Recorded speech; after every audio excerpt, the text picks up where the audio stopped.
We all live in a society and we are so interdependent on each other. This is a Romanian folklore. ஒரு வில்லேஜில் ஒரு form இருக்குது. Husband and wife 2 பேரும் மட்டும்தான் அந்த ஃபார்மில் வேலை செய்கிறாங்க. அவங்க 3 அனிமல்ஸ் வளர்க்குறாங்க. ஒரு டக்கு, ஒரு பிக்கு, ஒரு கவ். அதே வீட்டில் ஒரு ஸ்னேக்கும் ஒரு மவுஸும் வாழ்ந்துட்டு வருது.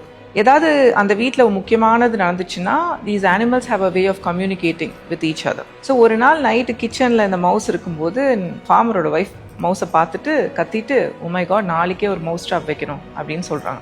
இந்த மவுஸ் இதை கேட்டுட்டு வந்து எல்லா அனிமல்ஸ்கிட்டையும் ஒரு எமர்ஜென்சி மீட்டிங் வச்சு சொல்லுது, நம்ம எல்லாத்துக்கும் ஒரு டேஞ்சர் இருக்குது, நாளைக்கு வந்து மவுஸ் ட்ராப் வைக்க போகிறாங்கன்னே மீதி அனிமல்ஸ் எல்லாம் ஒரே சிரிக்குதுங்க. மவுஸ் ட்ராப் உனக்கு, அது என்ன நீ வந்து நமக்கு டேஞ்சர்னு சொல்கிற, உனக்கு தானே டேஞ்சர், நீயே பார்த்துக்கோ அப்படின்னு சொன்னோடனே இந்த மவுஸுக்கு டிசப்பாயின்மெண்ட்டில் போயிடுது. அன்றைக்கி நைட்டு ஃபுல்லாக அந்த மவுஸ் ட்ராப் எங்கே வைக்கிறாங்க அப்படின்னு பார்த்துட்டு அந்த ஏரியா ஆஃப் த ஹவுஸே அவாய்ட் பண்ணிட்டு எஸ்கேப் ஆயிடுது.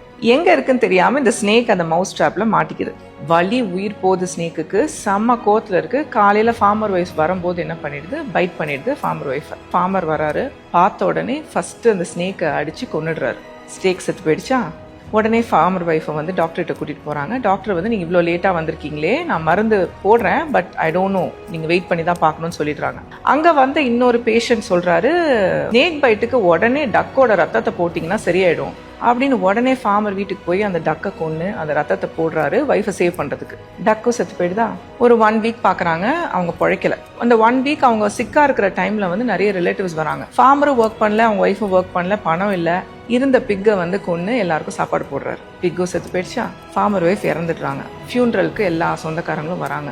அவங்க எல்லாத்துக்கும் சாப்பாடு போடுறதுக்கு இருக்கிற கவ்வையும் வந்து ஃபார்மர் கொன்று சாப்பாடு போட்டுறாரு. கவ்வும் இறந்துருச்சா. இதில் தப்பிச்ச ஒன்னே அந்த மவுஸ். இது ஒரு சிம்பிள் ஸ்டோரியாக தெரியுதுல்ல, பட் எவ்வளோ ஒரு டீப்பான மீனிங் இருக்குது. Be it at home or at work, யாருக்காவது ஒரு ப்ராப்ளம் வந்துச்சுன்னா எனக்கு என்ன வந்துச்சுன்னு நடந்துக்காம அவங்க ப்ராப்ளத்தை சால்வ் பண்ண முடியலனாலும் ஏதாவது ஹெல்ப் பண்ணுறது ஃபர்ஸ்ட். அதுதான் ஹியூமனிட்டி, அதுதான் ஹியூமன் நேச்சர். ரெண்டாவது, as a strategy also it helps all of us.